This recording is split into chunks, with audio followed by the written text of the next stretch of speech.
order. Welcome to meeting number 39 of the Standing Committee on Canadian Heritage. Before we begin, I'd ask all in-person participants to read the guidelines written on the updated cards on the table. They are measures in place to help prevent audio incidents, to protect the health and safety of all participants, especially our interpreters. You'll notice there's a QR code on the card. It links to a short awareness video. Pursuant to the routine motion adopted by the committee, I can confirm witnesses have completed the required connection tests in advance of the meeting. Please wait until I recognize you by name before you speak. All comments should be addressed through the chair. Also, I'd remind members that the committee will meet on Thursday, June 11th, to finalize a report on social media and to provide instructions to the analysts so they can prepare draft reports for our studies on the state of the media and for the study that we're launching today. So that's clear to members, June 11th. I understand we will ask the minister again to reconsider his decision regarding his participation in the study on the state of media. Analysts will be able to prepare a draft this summer regardless and make adjustments this fall should the minister decide to participate. Pursuant to Standing Order 1082, before we get onto that, I'll also advise the committee that our clerk is celebrating 25 years of service today. So bravo, congratulations. I was going to bring a cake, but given that we're here at 8:15 in the morning, I wasn't sure it was necessary. All right, on to today's business. Pursuant to Standing Order 1082, we're meeting today for our first meeting on the study of the state of creative and performance spaces across Canada. We have with us today Aaron Benjamin in the room, formerly the Chief Executive Officer of the Canadian Live Music Association. We also have the Falun Dafa Association of Canada. Joel Chipkar is a spokesperson, and Joël Etienne is the lawyer. Globe Theatre is here with us online. Jennifer Bruin, welcome. Aussi, on a par vidéoconférence. We also have by remotely. Pendant, Patrick Kearney, bienvenue. Et les scènes de musique. Patrick Kearney, and we also have from the alternative music scene from Quebec, John Weiss. And turn to members for questions. So we'll start with Aaron Benjamin. You have the floor now for 5 minutes. Go ahead. Thank you so much. Madam Chair, Vice Chair, PS Miles, members of the committee, thank you for the invitation to appear today. I'm here in both my capacity, a former capacity as President and CEO of the Canadian Live Music Association, and now in my brand new role as Executive Vice President at the Ottawa Board of Trade, where I continue to work on issues connected to economic growth, community vibrancy, and the conditions that help local economies thrive. Canada's live music sector is a significant economic and cultural force. According to the Canadian Live Music Association's Here and Now study released last year, live music activity generated nearly $11 billion in economic impact and supported more than 100,000 jobs nationwide. The sector includes major venues, festivals, promoters, touring companies, and independent operators, all operating within a deeply interconnected and complex ecosystem. Large-scale operators generate substantial economic activity. They attract tourism, support hospitality and downtown economies. They create jobs and help position Canadian cities competitively on the global stage. But independent venues and operators play a fundamentally different role within that ecosystem.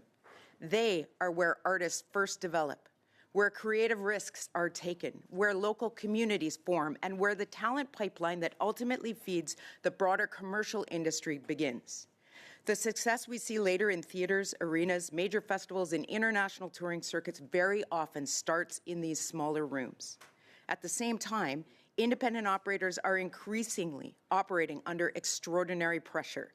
Rising rents, insurance costs, labor shortages, inflation, post-pandemic debt burdens, and growing market consolidation are all placing strain on businesses that already tend to operate within very limited margins.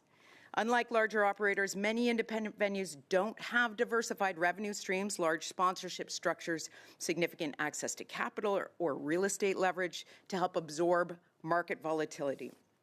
And yet, despite these pressures, they continue to invest in emerging Canadian talent. They support local economies. They animate our neighborhoods and main streets and create cultural vibrancy that communities increasingly recognize as part of economic competitiveness and quality of life. This is why this conversation is not just about culture.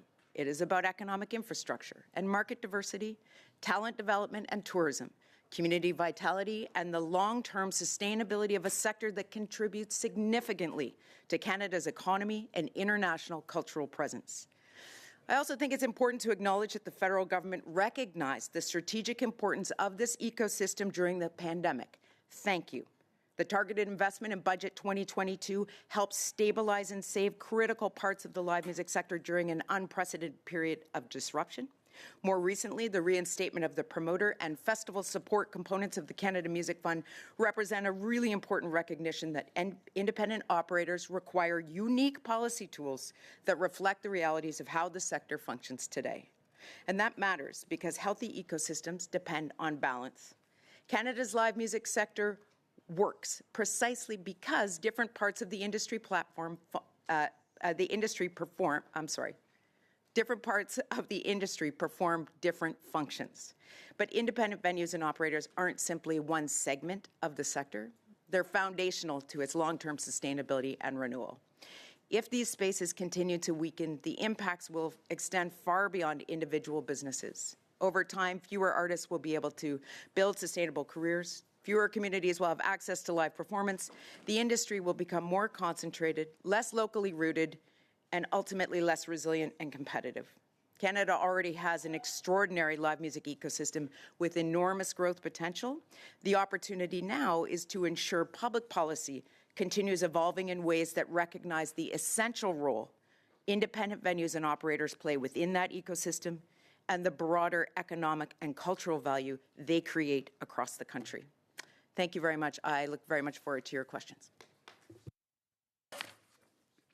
And thank you. Next, we'll move on to the Fallon Dafa Association of Canada. Between the two Joels, you have 5 minutes for an opening statement. Go ahead.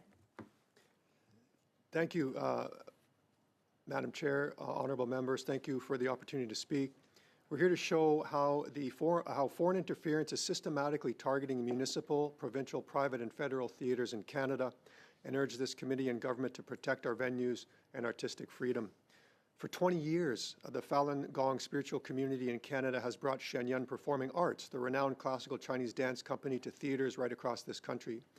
However, the Chinese Communist Party, under Xi Jinping's direct orders, has escalated a global campaign to stop the show through diplomatic pressure, 150 bomb threats worldwide, baseless lawsuits, and leaked documents outlining a disinformation campaign using Western media and social media against Shenyun and Falun Gong. So why would a so-called superpower fear a dance company? Because Shenyun celebrates a China before communism and exposes the Communist Party's 27-year ongoing and horrific human rights crimes against Falun Gong practitioners in China, and that's why the Communist Party wants Shenyun silenced. In the past 2 years, Canada has seen over 20 hoax, bomb, and death threats targeting Shenyun theatres, Parliament Hill, politicians. This year, Shenyun has faced booking denials, theatre evacuations, and cancellations. For example, on March 15th, Mississauga's Living Arts Centre received a bomb threat from China, threatening to bomb the theatre and Parliament Hill if Shenyun performed. The theatre was evacuated and the show delayed 90 minutes until police determined the threat non-credible. Weeks later, Toronto's Four Seasons Centre cancelled 6 Shenyun shows after similar threats police quickly deemed unfounded. The centre later mocked that Canada cannot be taken seriously and claimed allegiance to my motherland's Communist Party. In April, not only did Vancouver's Queen Elizabeth Theatre receive similar threats traced by police to China, Global News reported that the Chinese consulate directly urged civic theatre officials to cancel Shenyun, which proved this is a coordinated campaign by the Communist Party here in Canada and not spontaneous acts of harassment. And after hosting Shenyun for 18 years, Montreal's Place d'Arts declined dates for 2026 and 2027. And here in Ottawa, Shenyun was not given dates for 2026 and 2027 after performing for 18 years at the National Arts Centre, a decision they called private and confidential. Now, this happened after NAC executives met twice with the Chinese ambassador about cultural cooperation. A Crown corporation getting over $60 million a year in taxpayer funding should avoid decisions that serve China's censorship goals. In each case, the presenter and theater were left to face national security level threats alone. Shen Yun is deeply connected to Canadians' rights to present lawful artistic and cultural expression free from foreign state intimidation. Members of the Canadian Falun Dafa community who help present Shen Yun are entitled under the Charter of Rights and Canadian law to participate fully in Canadian cultural life without fear, intimidation, or foreign interference. Our recommendations to the committee are the following. Canadian Heritage should establish federal guidance and response protocols for publicly funded cultural institutions facing foreign state intimidation. Rental decisions under such circumstances should not be treated as private business matters. 2, publicly funded venues and Crown corporations, including the NAC, should receive training on foreign interference, transnational repression, and diplomatic pressure tactics, and the NAC should be directed to offer Shen Yun dates to perform in Ottawa. 3, public security agencies, the RCMP, CSC, CSIS, and local police services should assess and investigate the broader pattern of foreign interference, transnational crime targeting the cultural sector, including the threats and intimidation campaigns, not merely as isolated public order incidents, and enforce relevant provisions of existing legislation. Global Affairs Canada, number 4, should review whether consular pressure on Canadian venues violated the Vienna Convention and establish transparency mechanisms for diplomatic communications directed toward Canadian artistic programming. We ask this committee to help ensure no Canadian theatre is again made an instrument of foreign censorship and protect art institutions and their clients from foreign interference. Thank you, Madam Chair, Mr. Vice Chair. Merci beaucoup. Merci à vous. We'll turn next to Jennifer Bruin online from the Globe Theatre. Ma'am, you have 5 minutes. Thank you, everybody. I'm speaking to you from Regina, Saskatchewan, also known as Pile of Bones, located on Treaty 4, homeland of the Nehiyawak, Anishinaabe, the Dakota, Lakota, and Dakota peoples in the homeland of the Métis. I have the privilege of serving as the artistic director of the Globe Theatre. It is located in the heart of downtown Regina with an operating budget of over $5 million. I'm going to speak about the Globe as one example of an arts organization's life in its community.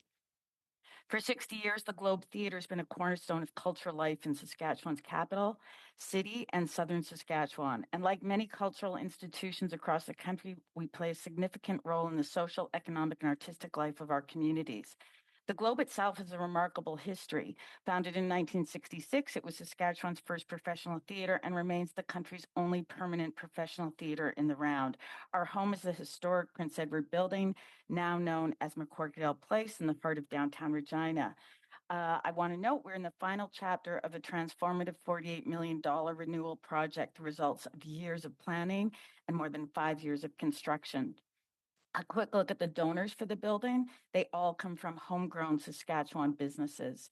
We host and inspire prairie storytelling, job creation, and cultural discourse. And our new community theater is purpose-built to remove barriers for use by the many diverse communities who call Southern Saskatchewan home.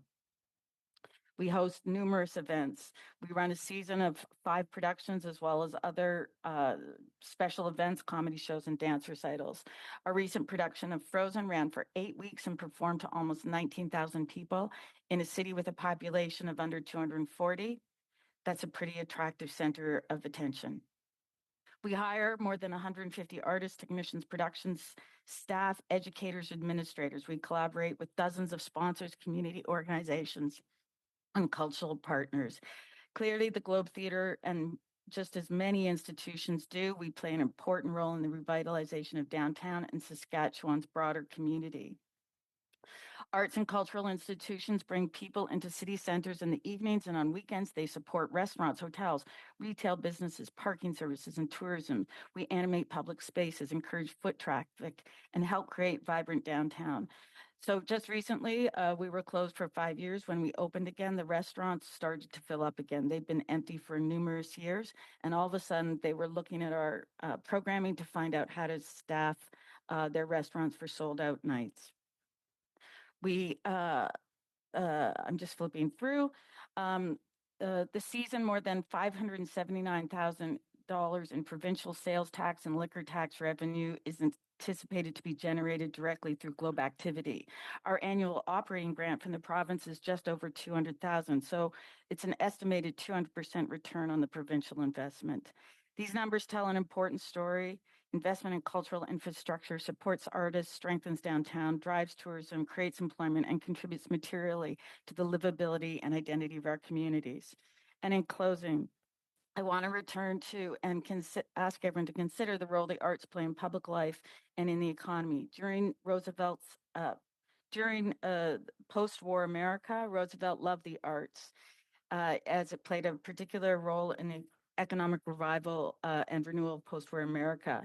It later became regarded as a practical example of Keynesian economics in action because theater artists are not people who accumulate wealth. Most artists do not make enough to save significantly. They spend what they earn. They spend it locally on rent, groceries, restaurants, childcare, transit, and small businesses. The money goes back into the community immediately. With a budget of $5 million, the Globe Theatre spends a lot on its local communities, and you can feel it. The arts, just getting to another thing, Tommy Douglas's government in Saskatchewan in the 50s was the first to set up arm's length arts boards because he said the arts creates community where there otherwise might be none. I find that idea especially compelling because it came from a man of the church, and even then he recognized the role the arts play in diverse cultural infrastructure. Thank you. Well done, and I will take a moment to appreciate, ma'am, how early it is in the morning for you in Regina right now. So thank you for being here with us at this time of day. Ensuite, je donne... Next, we'll be hearing, on behalf of the Regroupement des Festivals Régionaux Artistiques Indépendants, Patrick Kearney. Thank you, Madam Chair. Today, the Regroupement, which has represented French Francophone festivals across Canada for several years, I would like to speak to you on a situation which is prevalent in Canada and Quebec, the dominance of a group called Live Nation in Montreal, which holds 49% of the Evenco group. The 49% permits them to have an important influence and to have important funding subsidies. They manage 7 festivals and 6 concert venues, and they are very present, not only in Quebec, but in Toronto as well. They have a significant impact on the music scene in Montreal and Quebec. This monopoly threatens Quebec's cultural sovereignty as well as Canada's. We have denounced their actions, notably with the federal, but also at the municipal and provincial levels, because all 3 levels of government fund this group. They are important across all of Canada, and it is a bit odd to see that our government is funding Live Nation, an American company. They also are working directly with Ticketmaster, which is an American company.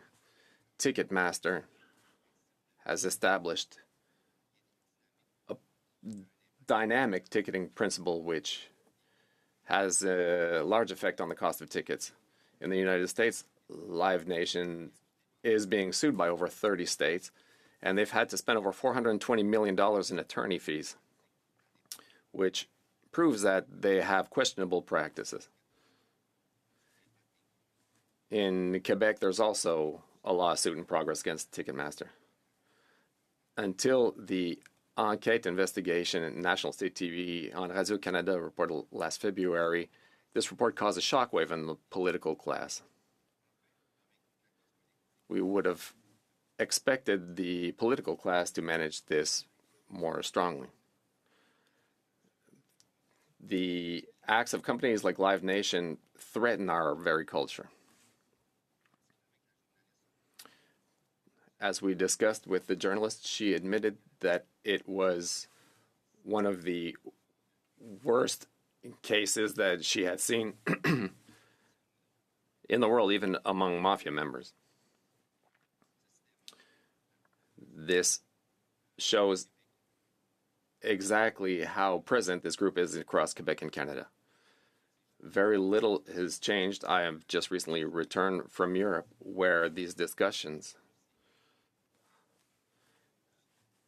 are having a huge impact.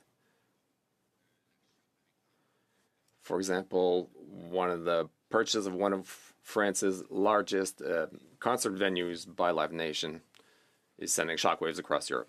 We believe that a Canada-Europe partnership is unavoidable to build an international balance of power in front of those multinational. It might be time for us to take this more seriously. We have to make this a political issue and not only something that needs to be dealt with by artists and concert venues. Thank you very much. Thank you. We will now be hearing from the alternative music scenes of Quebec, John Weiss. Madame la Présidente, membres du comité, merci de nous recevoir. Thank you for having us. My name is John Weiss, founder and executive director of the Scène de Musique Alternative du Québec, SMAC. Founded in 2018, the association now brings together more than 60 independent performance venues across Quebec. Independent venues play a central role in the music ecosystem because they are well suited to the profound changes in the cultural landscape. Today, more than 80% of professional live musical performances in Quebec are presented at independent venues. These venues act as laboratories for artistic innovation. For audiences, these venues also play an important role in discoverability, fostering encounters with Quebec and Canadian artists. These venues contribute to the vitality of local economies by attracting audiences to neighborhoods, municipalities, and regions. Today, more than 75% of artists' income comes from touring. Independent performance venues are therefore essential to their financial stability and the development of sustainable careers. The first issue is the chronic underfunding of independent performance venues. The current budget for Quebec venues is meager and 3 times lower than that allocated to venues in the rest of Canada. Our first recommendation is therefore that the government increase permanent funding to $10 million annually dedicated to independent presenters and independent performance venues. This investment protects our cultural sovereignty. Without strong infrastructure to showcase local artists, Canada increases its dependence on foreign contents, platforms, and companies, particularly American ones, to shape its collective imagination and access to music. The second issue is real estate instability. In Quebec, nearly 70% of independent performance venues are tenants. This reality makes them directly vulnerable to commercial rent hikes, building sales, real estate speculation, and changes in land use.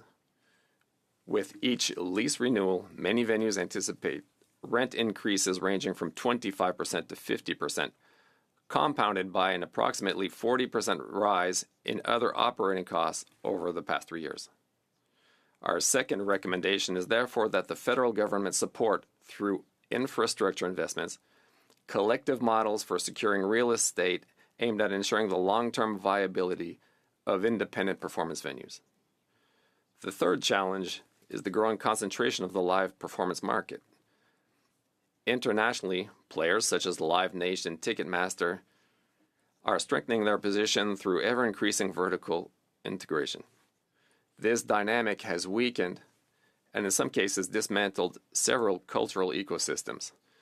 In Quebec, this concentration was notably evident in 2019 with Live Nation Entertainment's acquisition of a 49% stake in Evenco. This entity now controls 8 performance venues as well as 8 major festivals. Half of the profits generated by these events, despite being supported by millions of dollars in public funding, are thus transferred to Los Angeles. While large integrated groups are posting record profits quarter after quarter, the independent distribution ecosystem continues to face growing precariousness. Our recommendation is therefore that the federal government facilitate the implementation of a solidarity levy on ticket sales for major events. In concrete terms, this would involve a modest contribution on tickets for large capacity concerts, paid into a fund dedicated to independent venues. Such a measure would recognize the role of these venues in artistic research and development, and they are the first to take risks on emerging artists and new artistic proposals. In conclusion, supporting independent performance venues means supporting cultural sovereignty. Investing in a strong network of independent venues protects our ability to bring our stories to life, share them, and discover them. Thank you very much for your attention, and I look forward to your questions. Thank you very much to all the witnesses for your comments. I would now like to start with questions from MPs. Thank you. My first question is to the Joels, Mr. Etienne and Mr. Chipkar. With regards to the Falun Dafa and the Shenyun performance, it's noted in your testimony here today, and it's been widely noted throughout the media, that there has been interference from Beijing with regards to the performers and the performances and how they move forward. I'm wondering why the CCP is getting in the way with suppressive tactics. Why would they want to do that? I'll start. In 1999, the Chinese Communist Party started a violent nationwide persecution against the peaceful spiritual practice known as Falun Gong, which was widely respected, supported, endorsed, and even awarded by the Communist Party before its membership got so big that the Communist Party attacked it because of its independence and spiritual values. Since then, human rights groups have documented horrific crimes against humanity for the past 27 years. And most media and governments have remained silent on the persecution, although a lot of the human rights organizations continue to report what's happening. Now, Shenyun was formed in 2006 by members of the Falun Gong community, some of which who faced persecution in China, to bring awareness to the beauty of true traditional Chinese culture before communism, and also to shed light on the human rights issues happening in China today under the Communist Party rule. So that's the reason why the Communist Party targets this, because they want to hide the crimes against humanity that they've been responsible for the past 27 years. And Shenyun brings to light on stage, you know, through gorgeous, expressive classical Chinese dance, full live orchestras, like wonderful, you know, heroic messages of hope and compassion. These stories that have happened throughout China's generations, and the Chinese Communist Party doesn't want that. So that's the reason. And sure. To follow up on the question. It's foreign interference, but it really has also a true Canadian dimension. The organizers, the performers, the entire Shenyun community is a very Canadian community. You have 18-year-olds, 19-year-old kids, Canadian-born kids, who are on stage, years of training, and they're facing bomb threats, criminal harassment, fear of cancellation. I'm a father of a 19-year-old. My children are not talented enough to be Shenyun performers, but as a parent, I think it's a horrible situation to have to live with, not knowing if these bomb threats are going to manifest themselves. And so it's really a situation, as far as I'm concerned, if I may, of transnational crime that has an impact on Canadians, what Canadians get to see, what Canadians get to experience culturally speaking, but also an impact on Canadian artists and Canadian performers. And by analogy with anything that's, as far as I'm concerned, transnational crime, sure, the origins, take by analogy criminal drug cartels. The cocaine is harvested outside the country, it's imported outside the country, but the dealers are here, and the crime has a immediate criminal impact in the country. And I think by analogy, it's the same situation here, with the difference that the scheme is very intelligent, because the criminal code infractions originate from outside the country, and then under the diplomatic cover, the work is finished by the consular officials who, under the veil of diplomatic immunity, go about trying to seal the deal and convince the venues to disenfranchise Shenyun, which is, again, as I've said, I repeat myself, is a Canadian institution with Canadian artists and performers. So I think on that note, so there is evidence that in Vancouver, the Chinese consular officials met with Vancouver City Hall and tried to apply pressure with regards to the cancellation of the performance.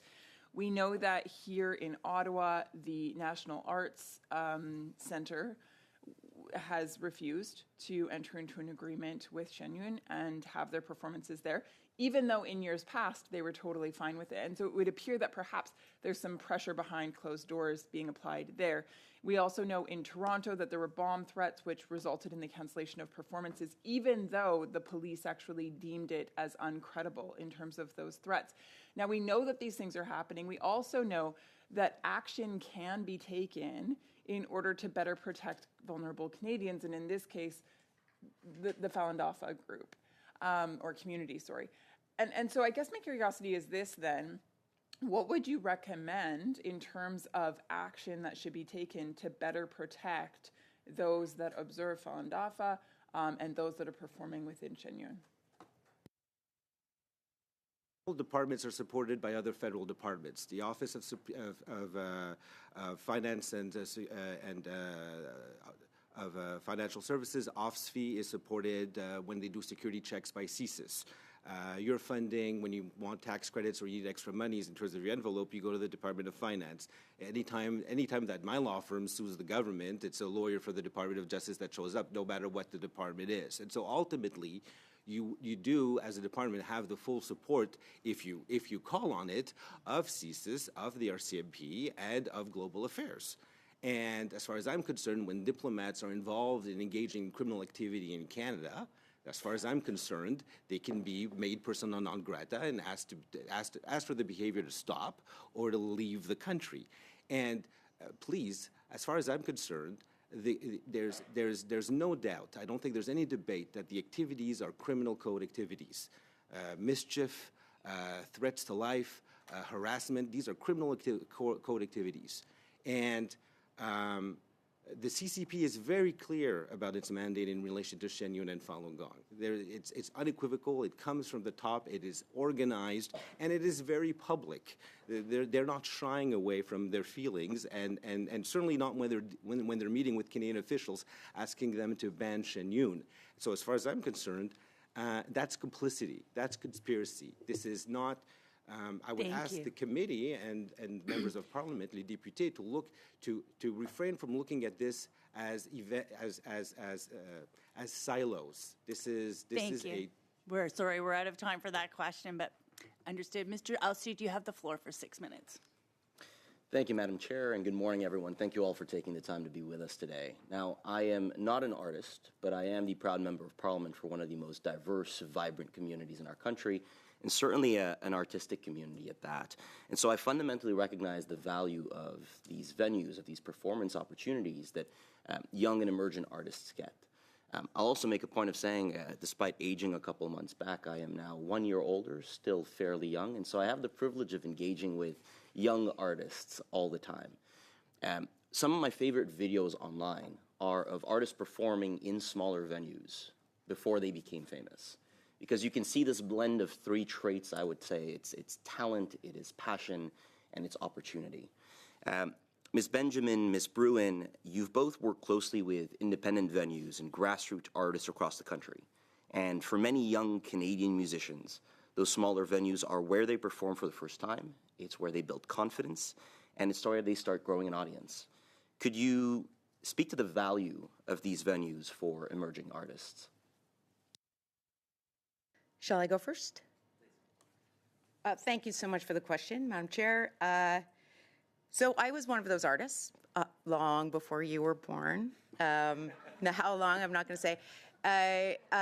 Honestly, they're fundamental to an artist's ability to, as I said in my remarks, develop an audience, build markets over time. And you simply don't start. Everyone loves to talk about the TikTok phenoms, the overnight success. Even those artists likely started somewhere else. But the reality is, especially in this country, touring is, as John mentioned, not only where artists earn most of their revenue, but it's really how you build a fan base. So if we don't have access to those performance spaces, we simply don't see, and this was the crux during COVID, obviously, and all of you in your ridings would have felt this with emerging, especially independent artists who had no place to play. We almost lost an entire generation of emerging artists because of this, which is why the Canadian Live Music Association and so many other organizations work together to champion investment in the sector to save the infrastructure so that we could continue to facilitate touring across the country at every level. Because as I reference in my remarks again, the pipeline, it establishes the pipeline, and not every artist goes on to be a commercial success. I am also an example of that. I do something else now that I very much enjoy. But the reality is that the opportunity to share, songs and stories with different communities from coast to coast to coast, that's where it happens. There are whether it's a church basement or a library, and we might put some of those venues in the same sort of bucket for the purposes of this conversation. Any contraction of those opportunities means very likely fewer performance opportunities for emerging artists who may ultimately go on to write the song that your children dance to at their wedding. I mean, that's how it works. We have a wonderful artist in the room who is a perfect example of that, legitimately. David Miles' music has changed the way Canadians feel many, many times over in a good way. And truly, this is what artists do. So if we don't have those spaces, we simply we are not creating our artists of the future, and we're missing a huge opportunity as a country if that happens. Very well said. Ms. Bruin, did you want to add anything? Sure. So working in theater is all the arts are labor intensive, theater in particular, because they're live performance and usually more than one person. Emerging artists are going to exist in any culture over time, over history. What they need is space. As a person who used the Poor Alex Theater, all these tiny spaces in Toronto, you need space. You're going to happen no matter what. The other thing that I see constantly is independent art theater makers will get a grant of possibly $5,000, $8,000. They spend most of that in Toronto on space. I'm trying to figure out how on earth we can do it so that they don't have to spend money on administrators, on producers, and in particular, they just need space. They need a clean, safe space where they can make work and be as creative. They need a black box, and they can make anything anywhere. But a place where they're honored, they're revered, they're cared for, is inspiring. They're acknowledged for what they do by opening up the doors. The University of Regina, we just started a residency program where their final year class cohort of emerging artists were residents in our company. It was great for our company to have those young people around. And when they were in that space, they made something that they could aspire to in terms of being in a professional theater environment. And it was great for this company. We had an intergenerational story happening in our space. But theater artists need space to make work, and they will make it. They'll be independent. They're entrepreneurial. They're naturally that. So that's why a roof and walls and doors are really great. Thank you. Thank you both. Ms. Bruin, to that point on rising development pressures, which can at times make it more challenging for local creative spaces to survive, I think it's also important to highlight that young people are looking for accessible arts and music spaces closer to where they live. So what federal policy tools do you believe could help preserve accessible creative and performance spaces in rapidly growing urban centers? Perhaps I turn to Ms. Bruin and Ms. Benjamin, noting that you have roughly a minute left. Oh, boy. Oh no, I'm going to panic. Spending money on cultural spaces and making sure they're safe and clean and inviting and welcoming. It's not just about bricks and mortars. It's about having the resources in the building to support those artists, again, so they can make art. They don't have to produce art. They don't have to write grants necessarily. We can support them on financial administration of their projects. So there's a whole bunch. I don't want to take money away from the arts and those artists, but I think our big institutions have an opportunity to really support their independence and agency. Thank you for that important question. It's been the foundational question of my entire career to this date. I've spent 35 years advocating for the music, the industry side of the live music sector, and I believe that we have in this country a remarkable opportunity. I referenced the promoter program and the festival support component of the Canada Music Fund. We see the Canada Arts Presentation Fund, building communities through our arts and culture, all of the heritage supports. I've talked to PS Miles about a broader Canadian live music strategy. We need to look to other countries to understand how they're incentivizing growth in the sector. We need to treat these independent and all live music spaces as a legitimate industry. Again, almost $11 billion to GDP, 100,000 jobs, and understand the growth potential. We are so far from harnessing the potential of this sector. As I said during COVID, it was the first time there were ever direct investments in the independent venue and promoter space, in the first time in the history of this country. This is a segment of our economy that is underutilized, misunderstood, and this is why this study is so important for all of you to begin to contemplate the role. You asked the question about the artists. Very I'm important. sorry, I don't want to cut you off, but we are out of time for that question. I can come back if I'm asked. We'll get back. Mr. Shampoo? Mr. Shampoo, you have the floor. Thank you, Mr. Chair. Mr. Kearney, I'd like to speak to you right now because in your opening statements you spoke about the situation concerning Live Nation, and this raises several questions. I'd like to point out that we hear you and we are concerned by all of this. There are discussions and pressures so that we can respect this industry and the principal actors in it. We are wary of the actions of these multinational companies, not only on big stages, but across the cultural scene in Quebec. I would like to discuss the state of the festivals that your group represents.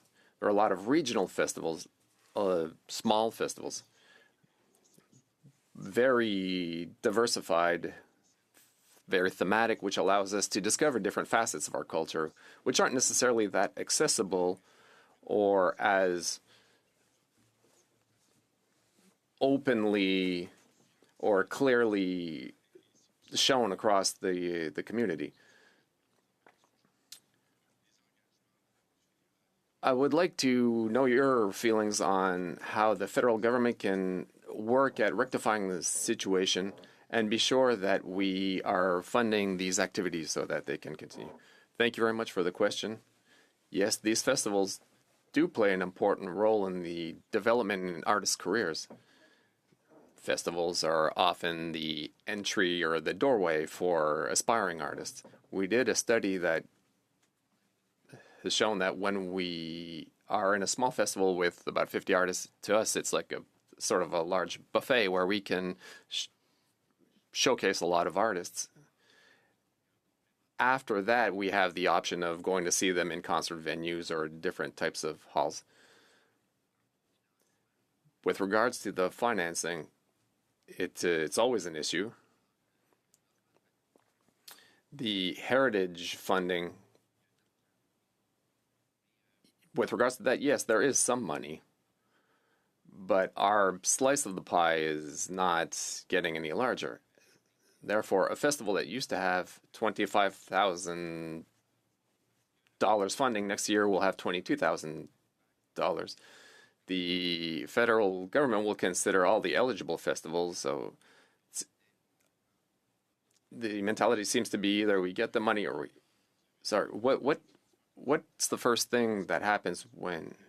What's the first thing that gets cut when funding gets cut? Well, with the cost of inflation, the cost of living, the programming is the first thing that is going to be cut because we won't be able to pay certain artists because unfortunately the festival has to sell tickets. So it will keep its headliners, but the lesser known artists don't have an opportunity to thrive. There are also certain areas that seem to want to drop festivals to privilege others. Yes. John, next question is for you. We had met in Drummondville at Espace Montville. which is one of the members of your group, because they showcase concerts. Explain to me the necessity or the importance of this type of venue for artists that can't seem to make it to larger venues right now. Please explain a little bit the situation with your clientele. Yes, thank you for the question.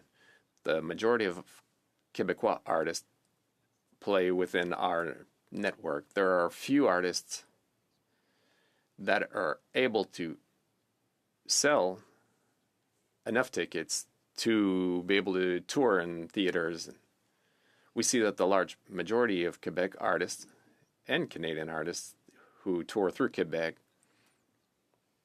need to work through our network to be able to earn a living. It's a bit strange because we call our association the alternative music scene, but most of the artists are not alternatives. It is their bread and butter. I think there's a lack of understanding with regards to the important nature of our network. John, I think that to try to illustrate your point, for your members, this is essentially the first step in a staircase, and without taking that first step, we can't make it up this staircase. So there's the issue of financing that we had discussed when we had met last year, which was certain of these venues, to be able to survive, have to be multifunctional. That is to say that they also have to include a bar, or be part of a complex, or maybe be in a church which doubles as a cultural center.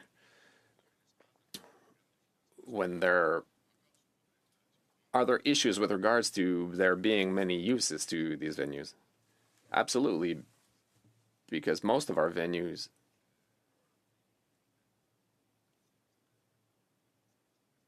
must offer other services such as restaurant services, which to help them to be able to continue their cultural mandate. These are revenue sources that will help independent artists. We do have a wide diversity of business models across our network. There is a will to help, but this is a reality that needs to be explained and understood. Thank you, Chair. Mr. Chipkar and Mr. Etienne, as you may recall, just 13 months ago, the Prime Minister at the time, Mark Carney, referred to China as the biggest security threat to this country. Now he's allowing 49,000 Chinese EV vehicles into this country. In fact, I was in Vancouver a couple of months ago as they're preparing to take them off the ships, and they're expanding trade with China. So Fel and Dafa, your thoughts on 13 months ago, they're the biggest threat, and today we seem to be in bed with them.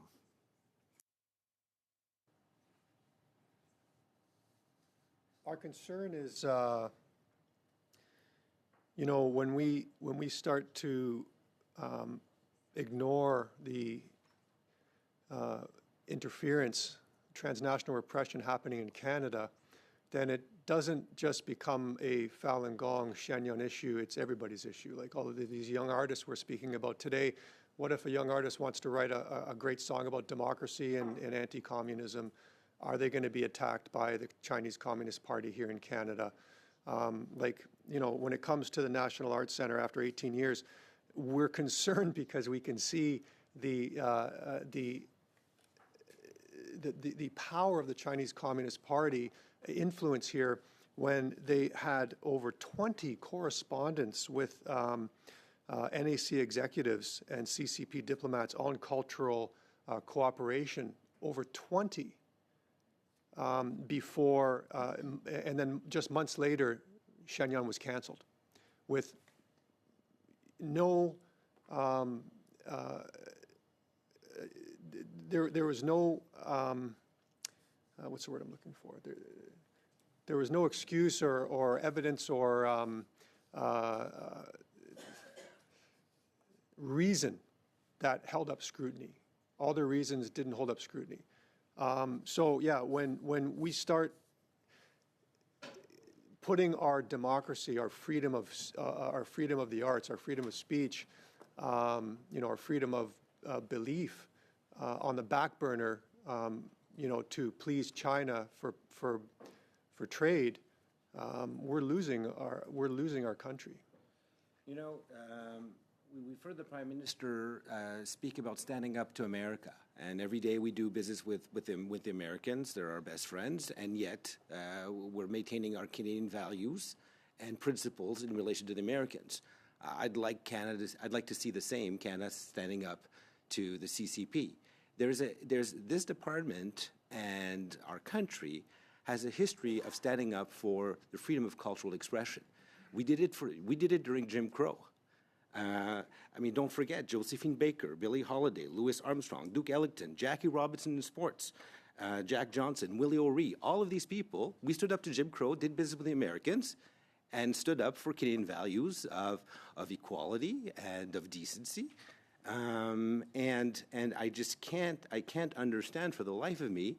And during the Cold War in 1972, Paul Henderson, Ken Dryden, the East and the West were just about to nuke each other, but we were allowed to play hockey without foreign interference and without any bomb threats, and push the advancements of international brotherhood through cultural expression without any interference. And so, for the life of me, I can't. If the federal government wants to do business with China, that's an issue for a different discussion on another day. But there's no reason why we can't stand up for Canadians and the right to express themselves through arts and culture on stages. Thank you. Well, I'm from Saskatchewan, so I better ask the question, Ms. Bruin.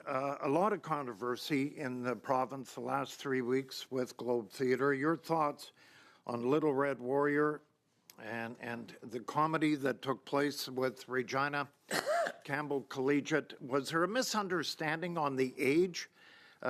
Clarification, 14, 16-year-olds. I'm going to give you some time now because it is 6:30 in Saskatchewan, and you knew this question was coming. So can you clarify what happened? Wow, that's interesting. First of all, the Little Red Warrior is a play. Let me take a step back. What your question is addressing, and it comes off the previous conversation, is the idea of cultural diversity and diversity of communities and diversity of ideas.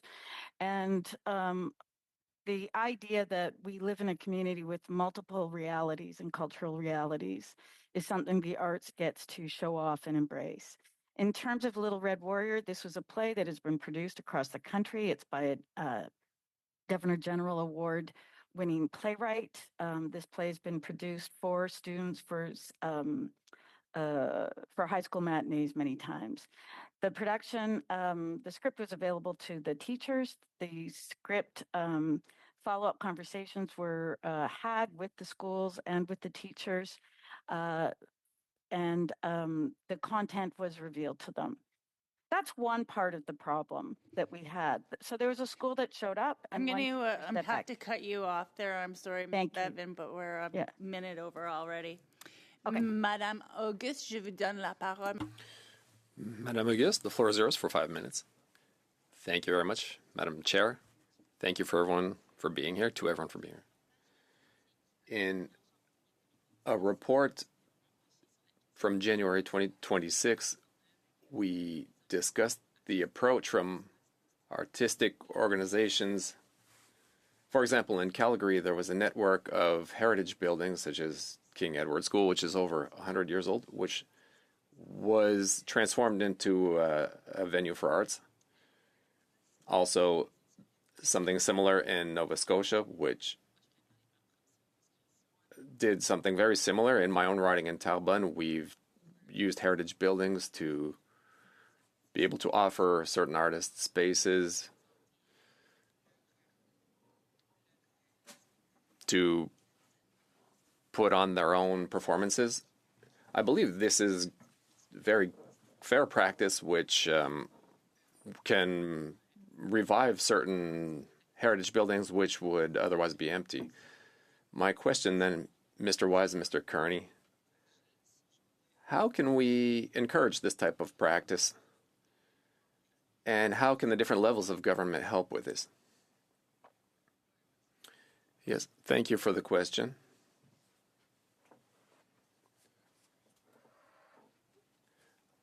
I think our role, first and foremost, is to ensure the survival of the spaces which are being used. Following that, there are many interesting projects in Quebec which seek to use certain areas for artistic purposes. With our group, our role is to guarantee the survival of already existing venues which are more and more fragile. For example, if a concert venue should close down, it is very rare for it to be replaced by another concert venue. There are cultural assets that we absolutely have to protect. We are not at all adverse to the idea of using empty spaces for artistic purposes, but it can't be at the expense of the venues that are already being used by passionate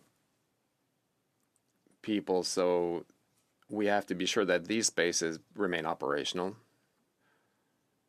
and available to Quebec artists. As far as festivals go, these temporary spaces are often used by festivals. If for a group to do a show in either a church or other such venues, it's good for festivals because it allows us to widen our base and to give access to more artists. And it's oftentimes in these areas, we call these pop-up shows, where we'll showcase establishing artists. But I agree with John. This idea is something more spontaneous. We can use them, but we really do have to consolidate the venues that are already existing in John's network, because when we showcase an up-and-coming artist, oftentimes larger venues can't host these smaller or lesser-known artists because the costs are simply too high. Thank you very much. I would now like to come back on what was said about ticket sales and the dynamic ticket pricing.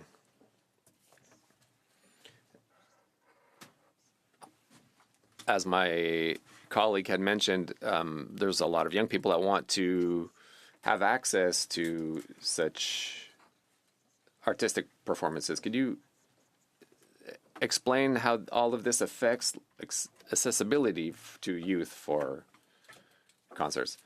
Well, in North America, it's where tickets are most expensive. In Europe, there's still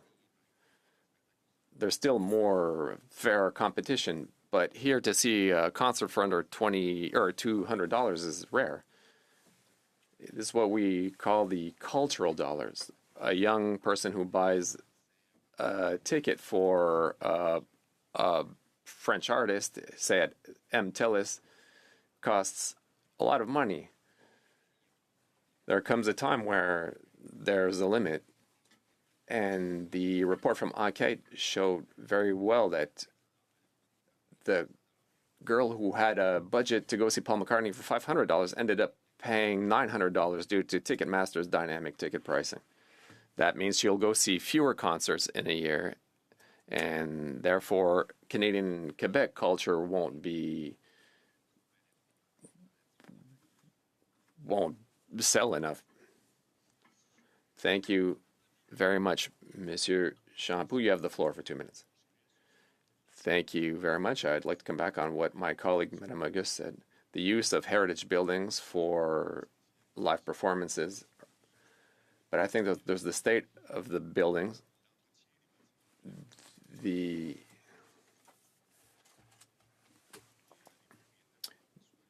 buildings are not always maintained to be able to receive the necessary funding. At what point is the state of creative and performance spaces across Canada, how does this affect different programming, different performances? John, I think that you're willing to answer. You seem passionate about this. So thank you very much for this question. Everything you've just described is one of the reasons for which we have launched a project, and we're actually creating our own real estate business, because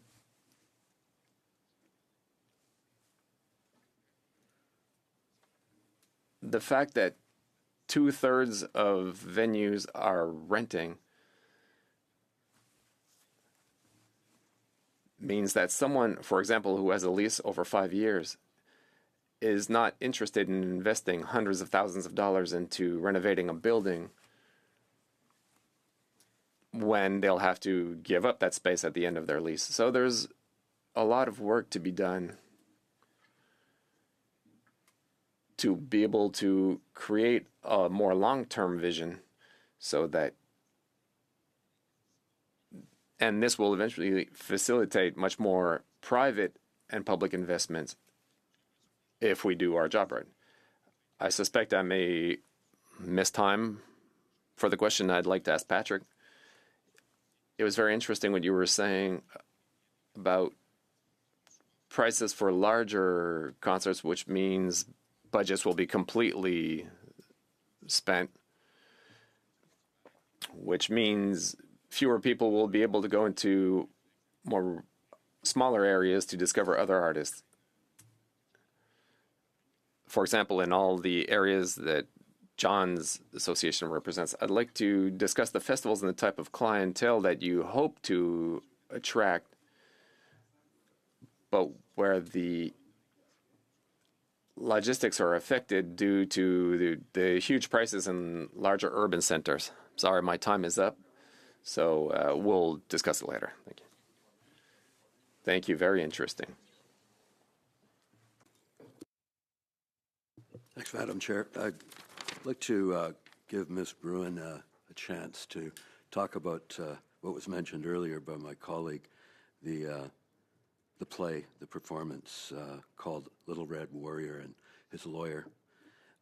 It was put on for high school students in Regina. It talked about Indigenous issues and reclaiming Indigenous land and so forth.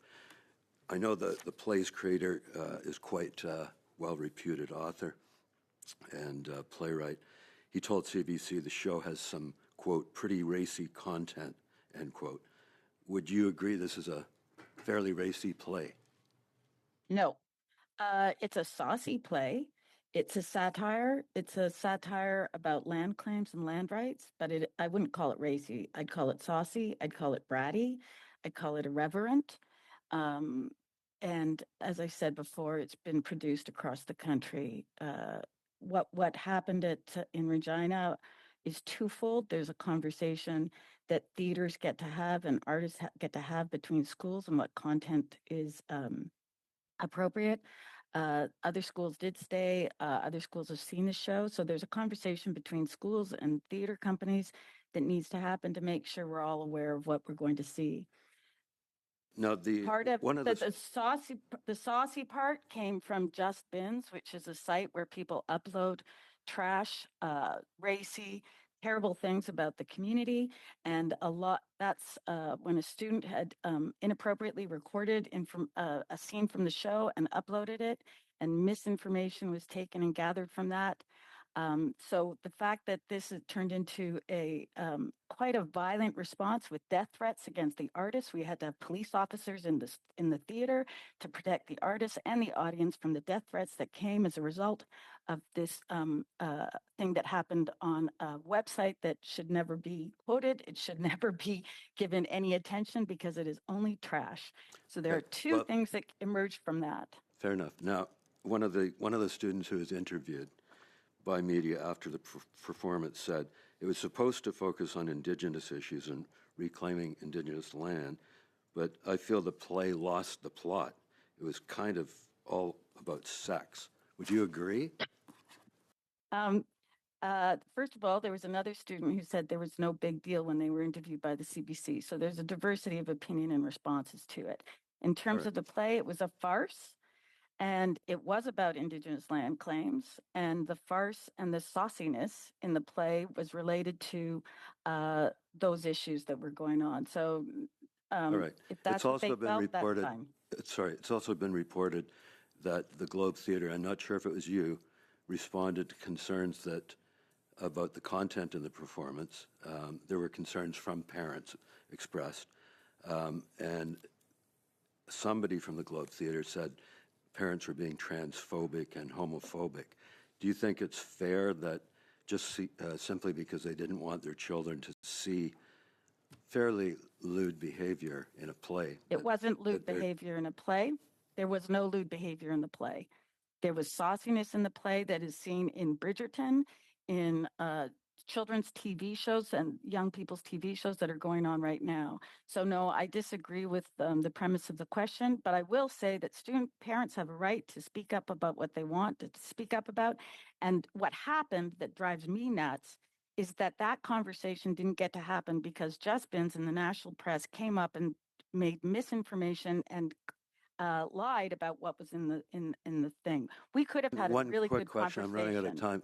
One quick question. Yeah. What does a pole dancing drag queen have to do with teaching about Indigenous land claims?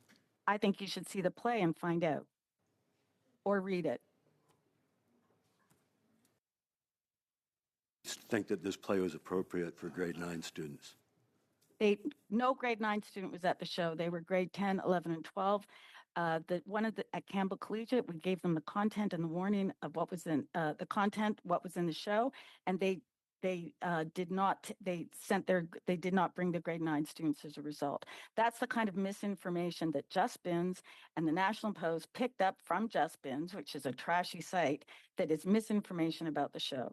So until someone sees the show, reads the content, reads the reviews from across the country from the shows that were in it, and the teachers who did come to see it and the parents who did bring their children to see it, we can have a big conversation. That's what was the coolest thing that happened out of this terrible, terrible misrepresentation of the story, was that really cool conversations could have happened between parents and content and arts organizations. And it actually did happen. And more people showed up to the theater than before. The principals we all spoke to, we've offered to have reconciliation and kind of conversations with all the schools because it's an important story. It's an important play written by Indigenous artists, and it's funny. It's funny, and there's nothing more in that play than that's been on regular TV at 7:00 in the evening. Thank you very much. Ms. Royer, you have the floor now for 5 minutes.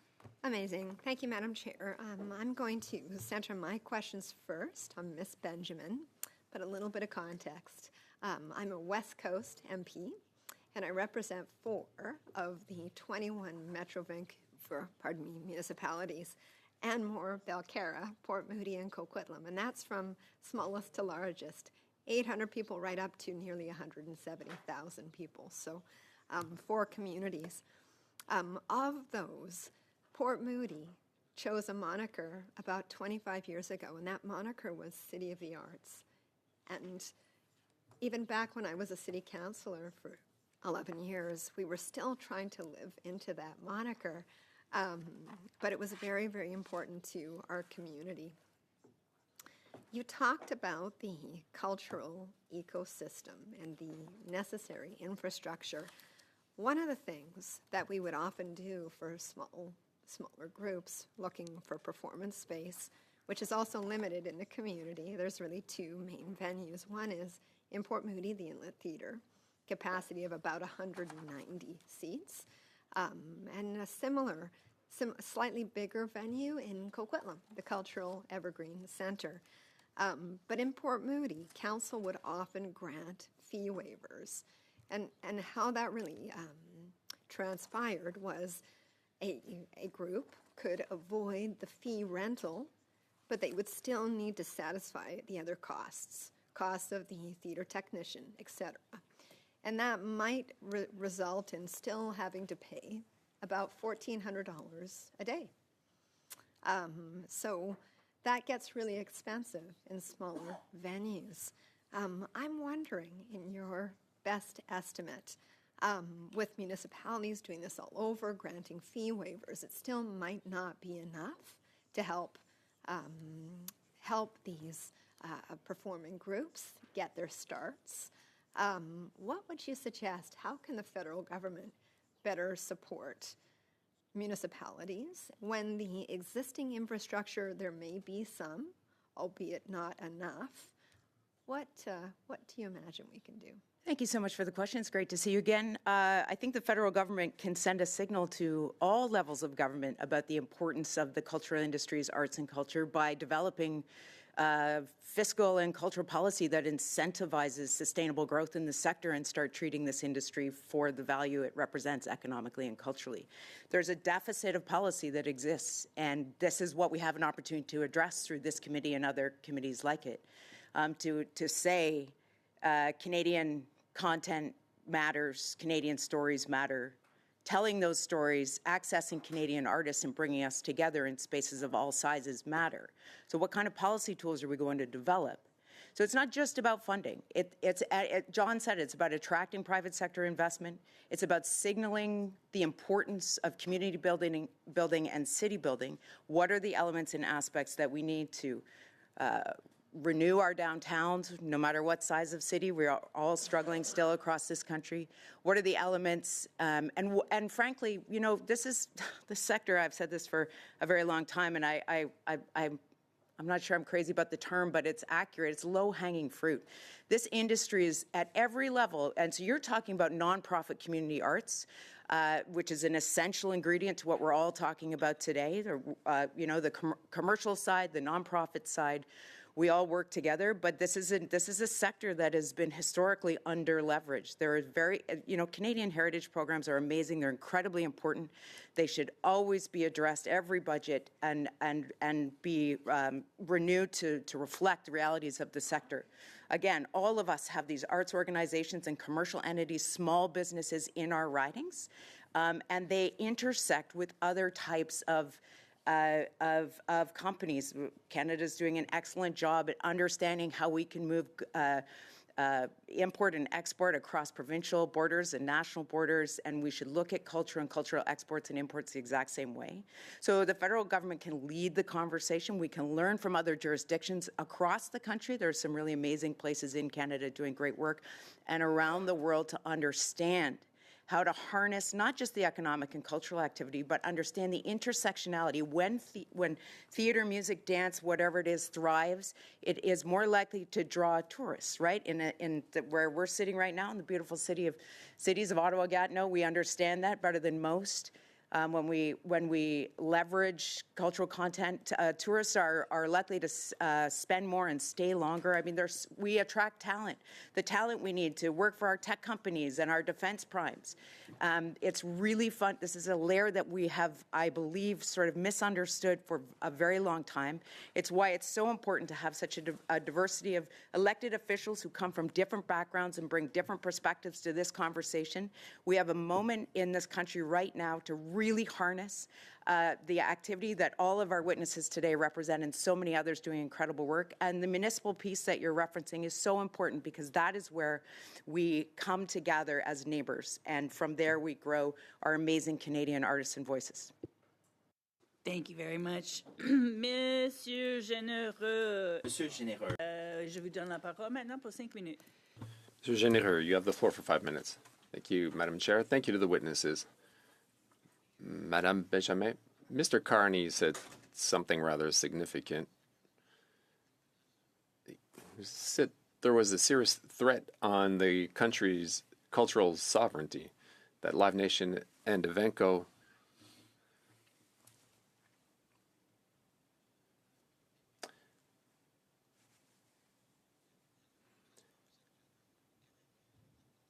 presently have a majority in ticket sales in Canada and concert promoting. Would you say that in English Canada, the sovereignty of the culture is at risk? I would say that we have an ecosystem in the live music industry that is imperative for us to understand. And my previous response is trying to allude to this. I wonder if this committee, when we think about multinationals in other sectors, for some reason in entertainment, we're more preoccupied with the impact. What I've been suggesting all along is that we build policy tools to balance the ecosystem. Because if we're not careful, when I talk about 11 billion in GDP from the live music sector, this is a range. Small, medium, and large companies are delivering this. Our multinational companies who are with a relationship, with a presence in Canada, are important to the Canadian economy, to Canadian jobs, and to local economies as well. In fact, the Canada Pension Plan owns 8.79 million shares of Live Nation. That stake amounts to approximately 3.7% of the company's total outstanding common stock and is valued at roughly $1.39 billion. We're not talking about big versus little. We need multinational companies in this country to grow our economy. What we need to address the concerns of our colleagues from across the country are better policy tools to identify how do we build sustainable growth at every rung of the venue ladder, because this ultimately will serve Canadian artists, Canadians, and the Canadian economy. Mr. Kearney, what's your reaction to this answer?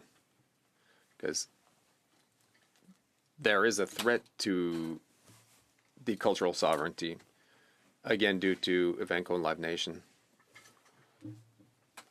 How about regional festivals?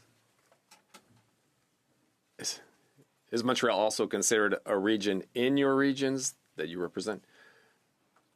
What are your feelings on this answer? Because what we're seeing across Canada is that the Americanization, if I can put it that way, is that the industry is growing, but I'd like to know what you reference by cultural sovereignty exactly. Absolutely, we have around 30 festivals in the Montreal region. I don't quite agree with what Ms. Benjamin says. Yes, a group like Live Nation can play a role. We don't need to fund it because they have access to funding already in most festivals. Therefore, when we ask people to spend their money locally, but then we finance an American company, there's something a little bit ironic about that. I think that some of the money that goes towards heritage is not infinite. So when larger companies get, some smaller companies aren't getting as much. So there is that issue. I also don't understand how we are financing a business that clearly makes profits. Allow me to give you a little anecdote. When Taylor Swift came to Toronto, it cost less to buy a plane ticket and go see her in Germany than it cost to go see her in Toronto because ticket prices were so high. So clearly, if I spend $3,000 to go see Taylor Swift, I won't see smaller shows across Quebec and Canada. So yes, there is an Americanization in our sector. Ms. Benjamin, you've been very implicated with the Canadian Live Music Association. do you have any issues across Canada, or do you think it's okay to be paying absurd prices to see Taylor Swift in Toronto?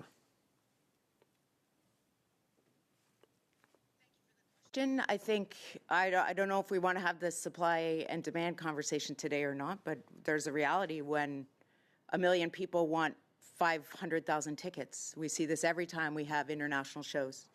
Do I think it's okay? No. Do I think it's capitalism in action? Absolutely.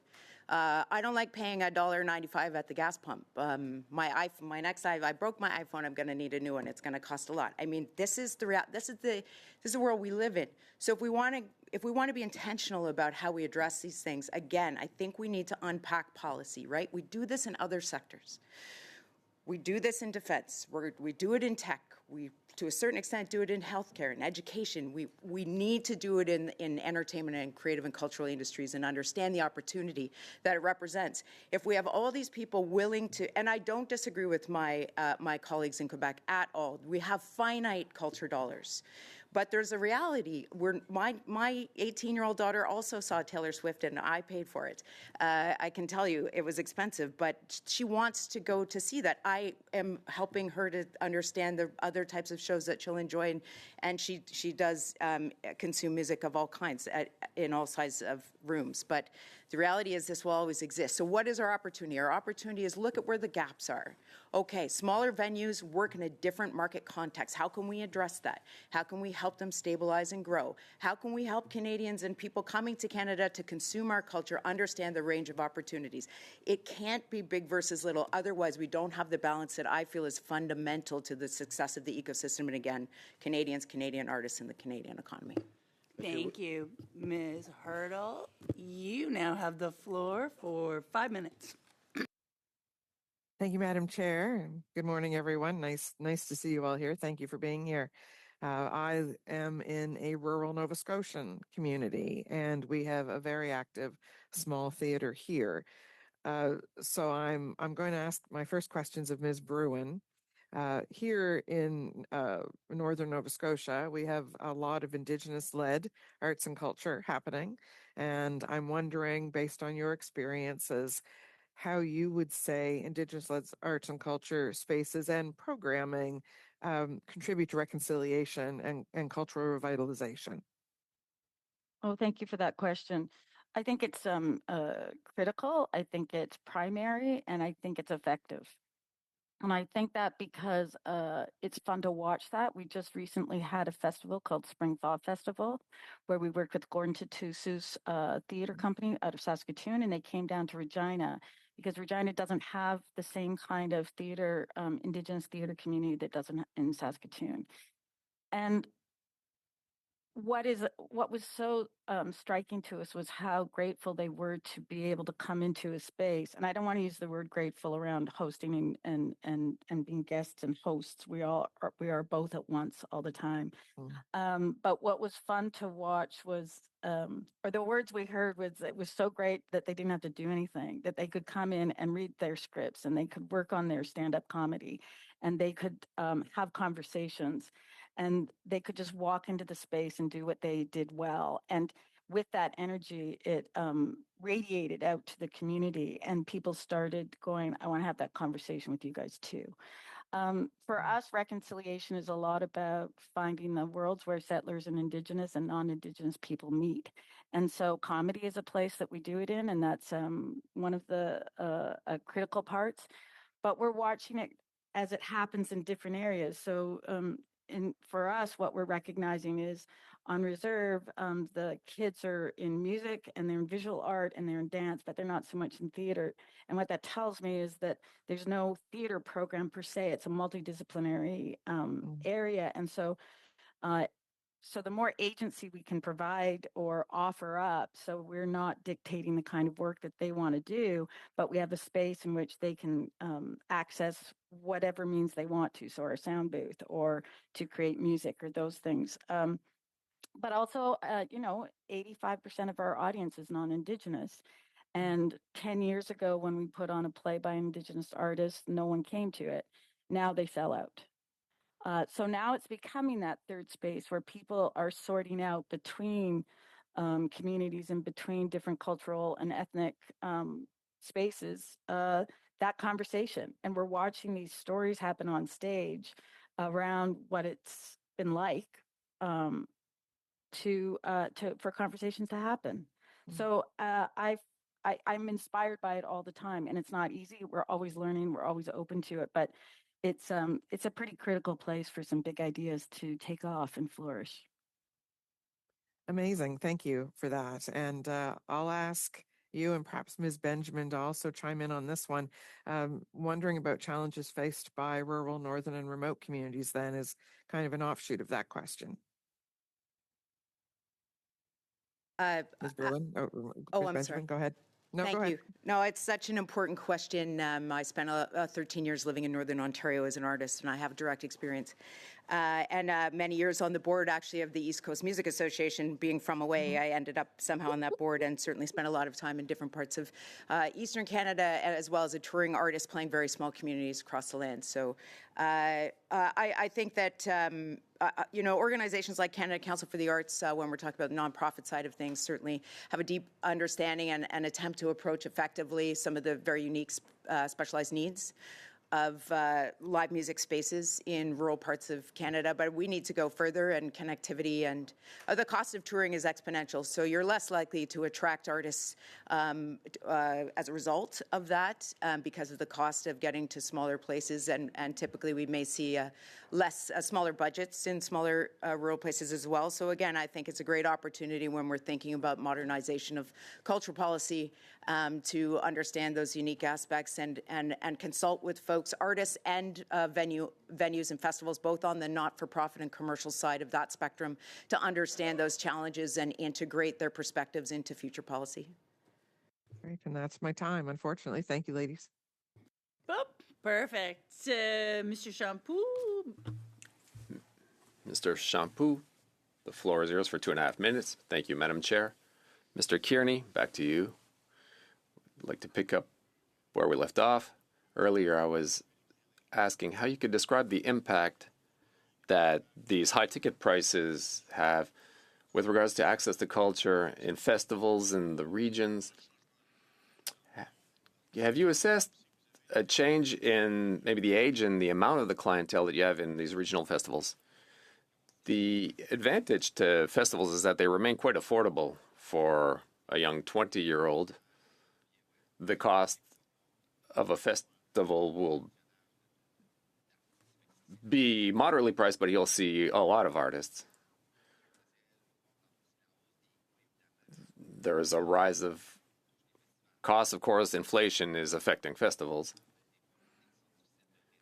They will have to reduce their programming. So we also know that at festivals, artists no longer sell CDs and cassettes. Therefore, the smaller venues become a more crucial part for their sustenance. What's interesting, John,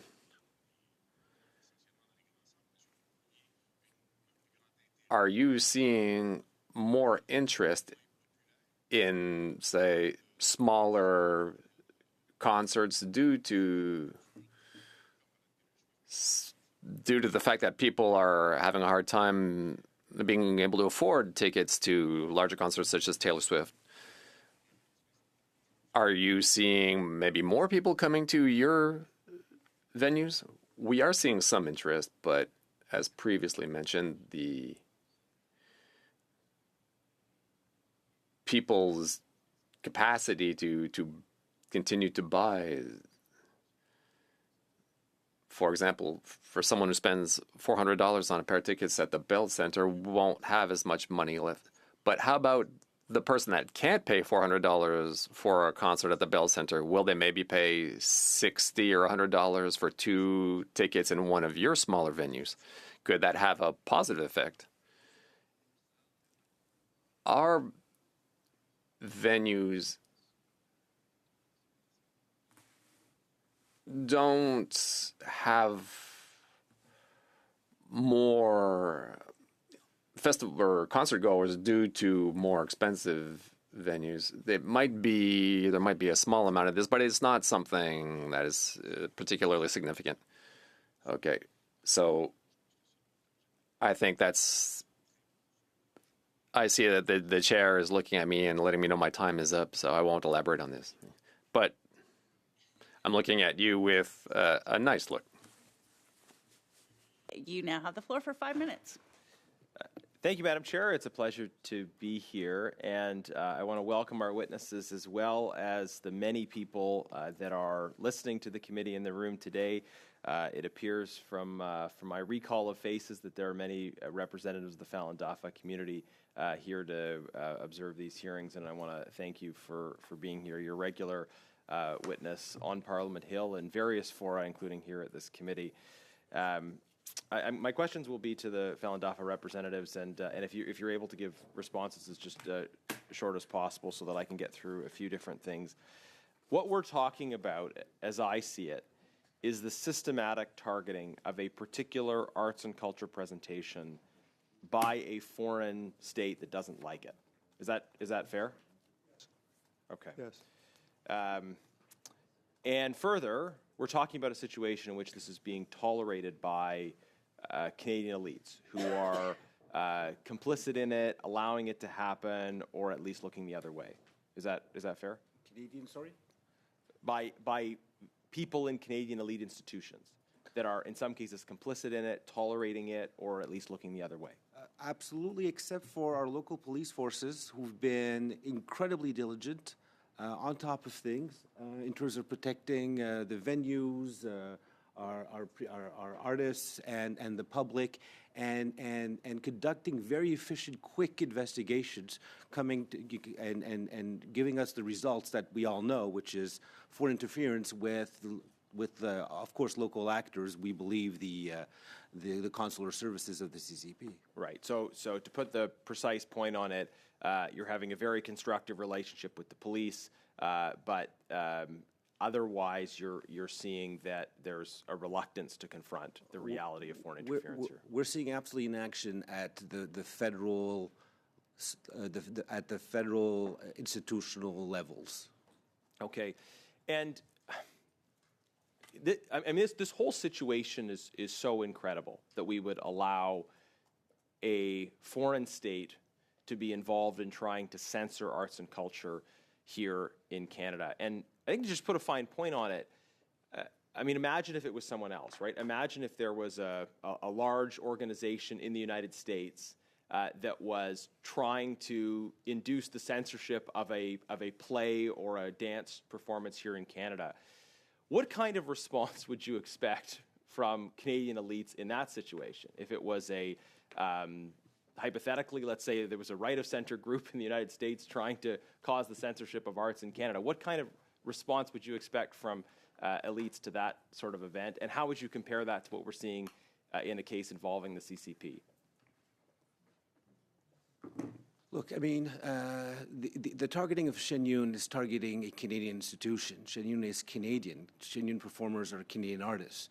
The analogy with the United States is very interesting. We've been, as a country, standing up to America, our best friends, doing business and commerce with them now for these many months, but we're standing up for our principles. There was a time when Canada stood up for its principles in terms of equality and human rights in relation to Jim Crow in the United States. And I was pointing out earlier, Jackie Robinson had to come and perform in Canada in terms of baseball. Jack Johnson, Willie O'Ree in terms of boxing, Josephine Baker, Billie Holiday, Louis Armstrong, Duke Ellington.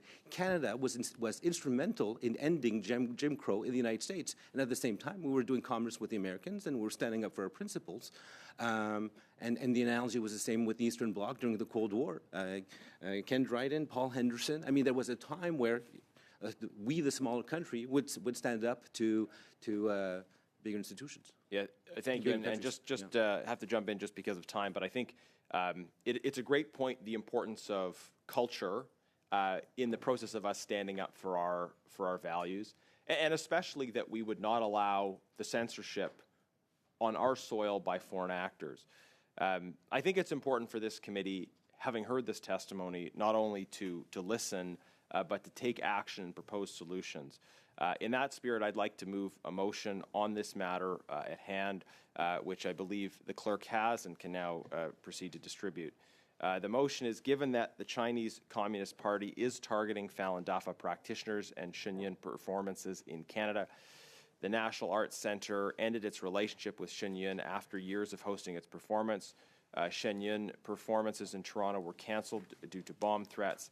In April of this year, reports indicate that Chinese consular officials met with Vancouver city officials in an attempt to pressure them into cancelling a Shenyun performance at a Vancouver theatre, and the same Shenyun performance was subsequently targeted with a bomb threat. The committee report to the House its unequivocal condemnation of foreign interference by the Chinese Communist Party in Canada, including efforts to intimidate, censor, or suppress artistic expression and freedom of speech, and reaffirm the importance of protecting Canadians from foreign intimidation and safeguarding fundamental freedoms. Colleagues, I would hope that this motion could be a matter of consensus and an opportunity for this committee to speak strongly, to push back against foreign interference, and to defend the freedom of artistic expression in this country. It has been a long road. We know the important work that artists do creating beautiful things, and also through that beauty challenging ideas, advancing perspectives. I think this is something that is so important to a free society. And it would be a profound shame if we allowed the freedoms that we are supposed to have here in Canada to be interfered with, to be suppressed through foreign interference. This motion is clear. I believe it should express the consensus positions of all parties, and I hope it provides us with an opportunity to send a clear and substantial message in defense of the arts, in defense of freedom of expression, and in defense of our national sovereignty. Thank you, Chair. I have Mr. Miles first on the list. I'd like to suspend debate temporarily. Thanks.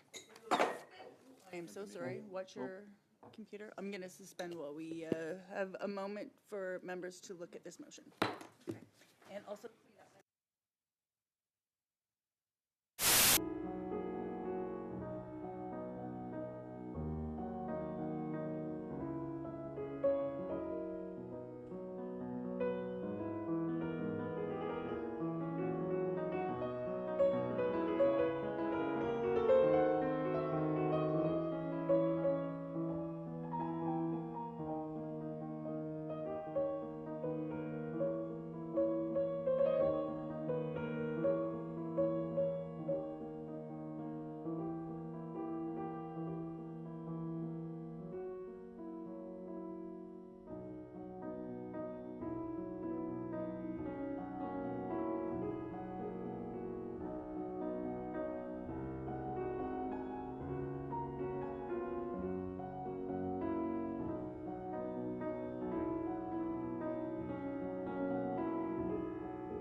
You still have the floor. Thank you very much. This is substantial motion. I think it would be valuable for us to have a bit more time on this motion. We also have witnesses here on an important study, a study that I introduced, and I'm really excited to get a chance to ask about before our time is done. But I do think this is a substantial motion, so I think we should revisit this. But I appreciate it bringing it forth. But I really do want to focus on the study that we're doing. It's an important study. So I'd like to adjourn debate. That is a dilatory motion, so we will vote. Clerk? Mr. Alsud? Madame Auguste? Mrs. Ertel? Yes. Mr. Miles? Wait. Monsieur Nutumba? Yes. Mrs. Royer? Oui. Mr. Diat? No. Monsieur Généreux? No. Mr. Genius? No. Mr. Waugh? No. Monsieur Champoux? No. All right, motion carried. Point of order, Madam Chair. Go ahead, Mr. Jennings. I understand that in Mr. Miles' statements, he referred to a desire to come back to this motion.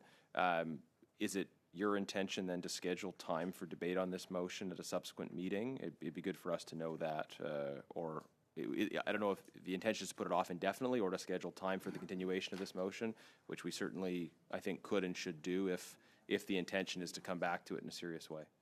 I would entertain that suggestion if members bring it to me. Okay. Is there agreement among committee members to set aside some time at the next meeting for this? I don't believe that I have any hands responding to that question at this point. So we will move on. I don't really move on. I think we only have 15 minutes left, and I think we want to get back to. Let me put it this way, Madam Chair, as a request for unanimous consent, if members agree, would there be unanimous agreement of the committee to set aside some time at the next committee meeting for the completion of the work of this motion? Mr. Champoux? Madame la Présidente. Madam Chair, today is Thursday. The next meeting is Tuesday. I believe that there is plenty of time for Conservatives to put this motion. If were it not to be admitted, I think any MP could debate this. We have enough time. I don't think we need to set time aside to be able to consider it. We could discuss it during the next meeting. Yes, I agree.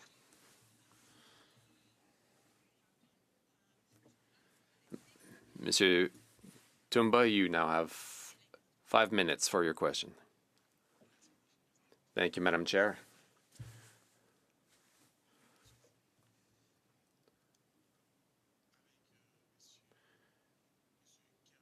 I would like to speak to Mr. Kearney as well as Mr. Weiss.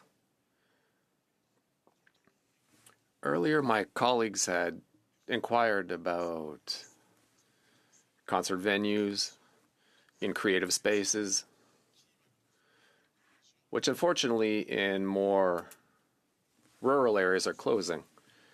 In large urban centers such as Montreal, I'm thinking of the Espace Afro Musée, which recently closed. It was a creative space which also created a small bar which had a small concert area to generate more revenue near the center of Montreal, where it was very accessible through transportation services, also closed. My question is, what do you see happening with these venues that have closed? Thank you for the question.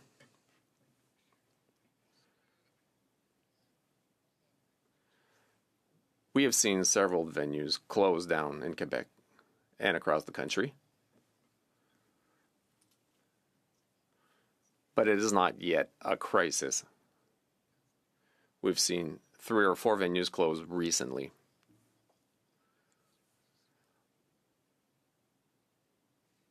We are, however, in a position where there's still time to be able to fix the issues with the cultural ecosystem. There are several venues which are saying that they are at risk within the next few years. Either their rent will rise until they can't afford it anymore, or that they might eventually be evicted by their owners, or there could be issues with profits or financing. For these reasons, we're trying to address these issues now. So there is a way we can intervene before this does become urgent. It costs much more to try to reopen a new venue, and it's much more expensive to try to save a venue which is about to close, rather than foresee the situation and start investing now so that these venues remain accessible to artists, so that their use can be assured for a more long-term solution. Thank you, Mr. Kearney. I would like to add with a question to you and to Ms. Benjamin. If the committee recommended an action right now to the government to secure the ecosystem for creative spaces in Canada, what would be your priority and why? I would look over the grant system as much for the heritage with regards to then foreign companies and private companies. That would be my first recommendation. And what John was saying earlier, there needs to be better work done between the concert venues and the festivals, because I think that the festivals are the time and place where people will discover artists, and then this will complement the concert venues. I would take a look at the existing policy that we have in place, specifically the Canada Music Fund Promoter Program component and festivals component. I would increase the dollars flowing through those, and I would consult immediately with the broader community to understand the gaps that are not being met through those programs to ultimately evolve that policy. And additionally, not to forget our friends on the not-for-profit side, I would understand the impact of programs like the Canada Arts Presentation Fund today in consultation with the community and agencies like the Canada Council for the Arts and our friends running those programs at Heritage to, again, increase funding to those programs, but more importantly, as importantly, to understand how we can continue to make sure those programs are aligned with the way the industry, all sectors of the industry are working today. That's the short term. Lots of ideas for the long term. Thank you very much. Mr. Genius, back to you for 5 minutes. Mr. Giot, over to you for 5 minutes. Thanks, Madam Speaker. Madam Speaker, Madam Chair. I wanted to return to the witnesses for Falun Dafa. You just heard that we tried to move a motion that talks about the fact that the Chinese Communist Party is targeting Falun Dafa practitioners and Shen Yun performers in Canada. We've had bomb threats, we've had cancellations because of it. And we would like this committee to report to the House its unequivocal condemnation of foreign interference by the Chinese Communist Party in Canada, including efforts to intimidate, censor, or suppress artistic expression and freedom of speech. Is this something that you would be enthusiastic in supporting? Yes. It's a bipartisan issue. It's an issue that affects everybody.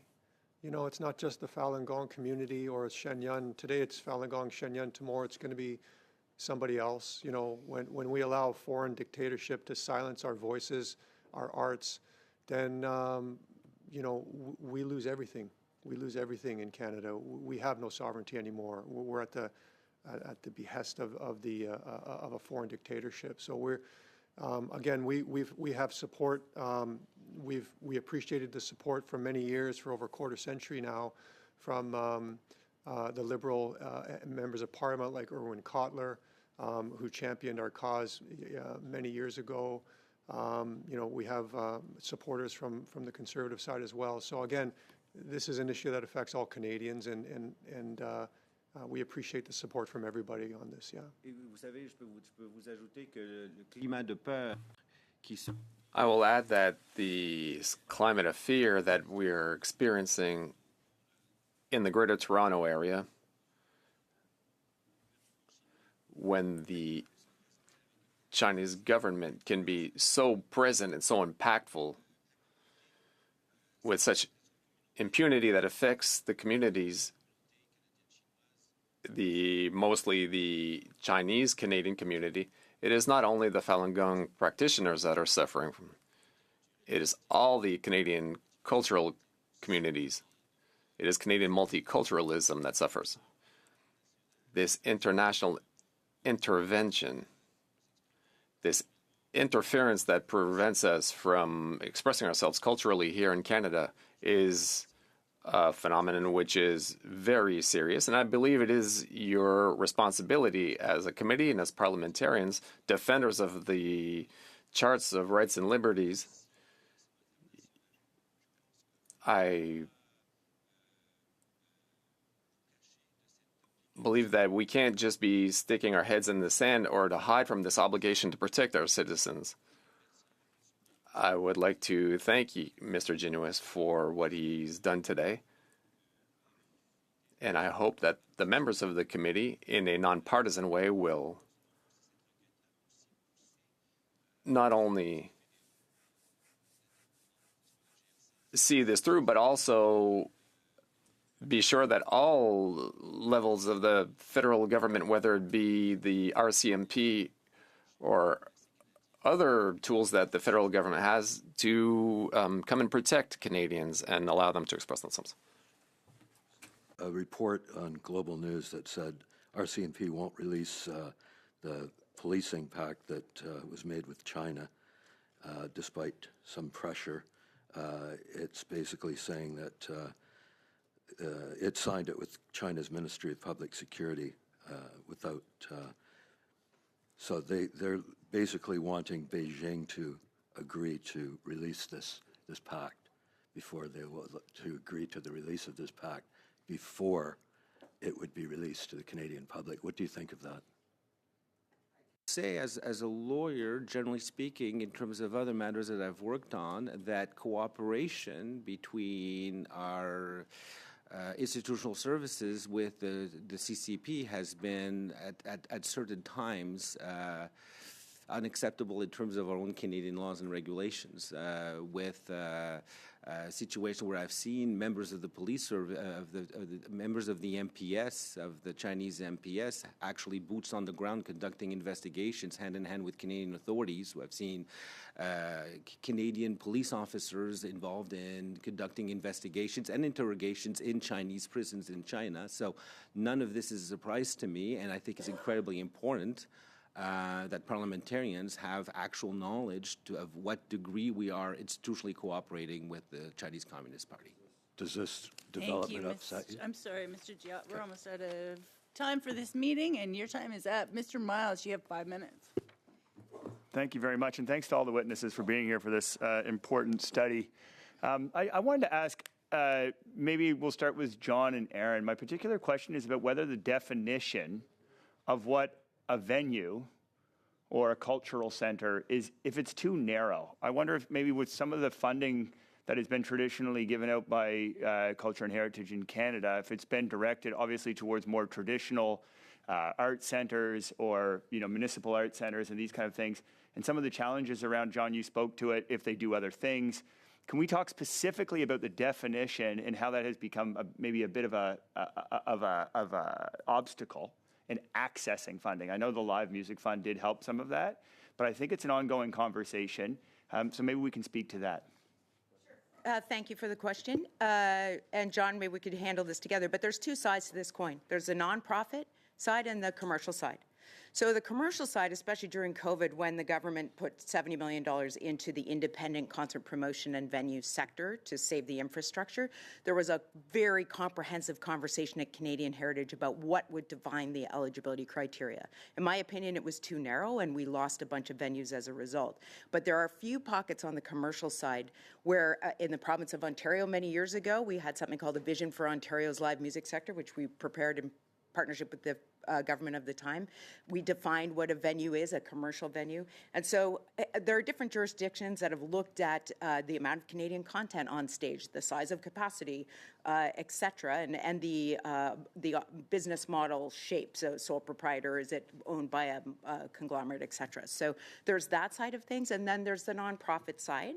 And typically a program like the Canada Arts Presentation Fund would sort of outlay eligibility criteria, have something like a development component to bring smaller venues into that space to help them scale over time. So I think it really depends what aspect we're looking at, but certainly there's a conversation to be had about understanding the way the business is today. It's changed fundamentally, not just because of COVID, but over the last many years.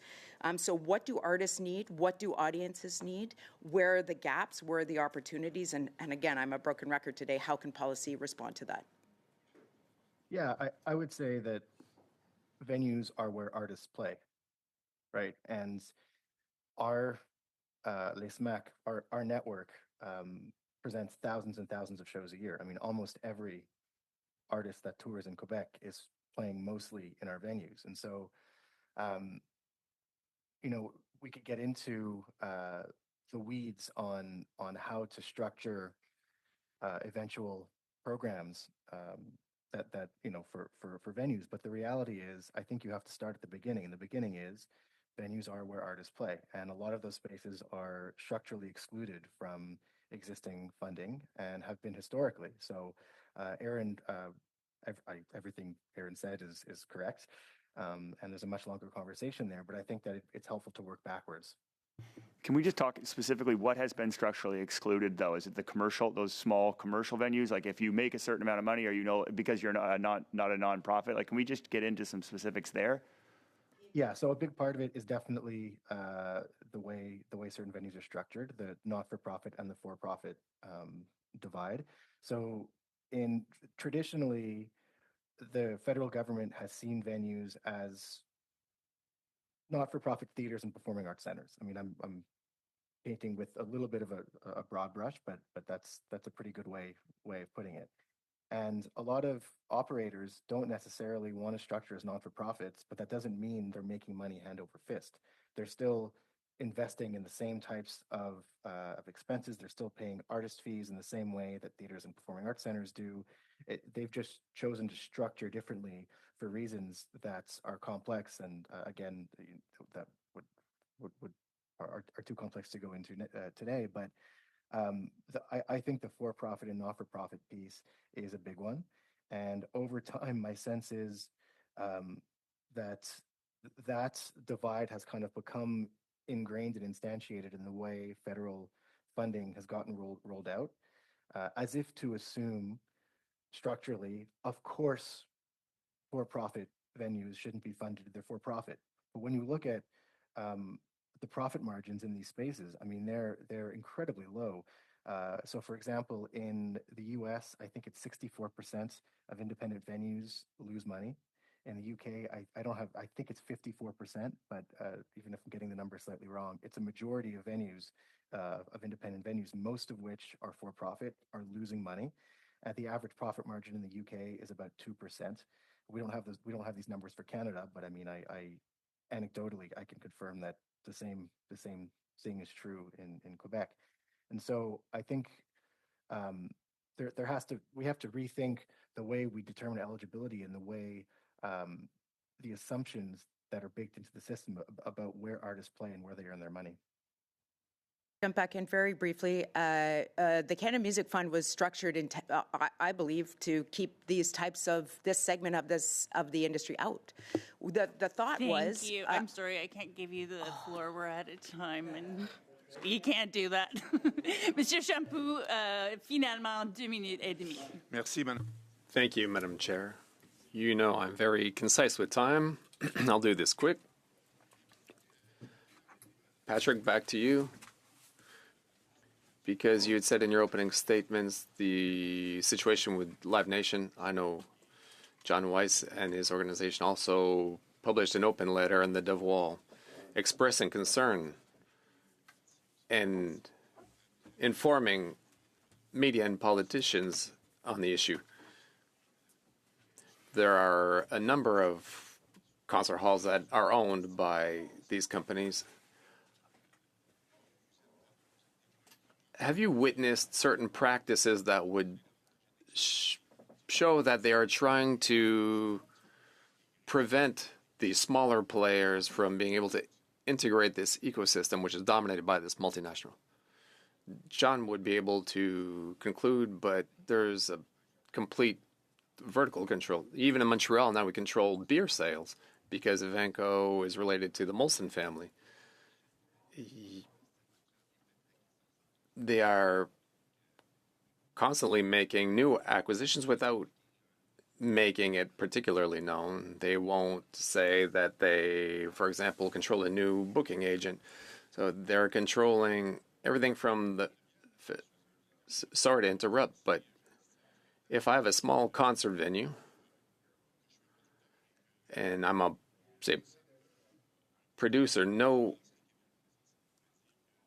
like a venue that would have, for example, a contract with a microbrewery in Quebec, does that mean that the microbrewery can't sell its own products? Exactly. When I was in Europe and discussed that, they were flabbergasted to see that the type of control had gone so far. In Europe, Live Nation has 1/3 of the festivals in England. That means they control the culture there. They are putting their artists in the forefront. In Osheaga, 70% of the artists represented are represented by Live Nation, which means to say that there's not an American influence is to be unrealistic. Therefore,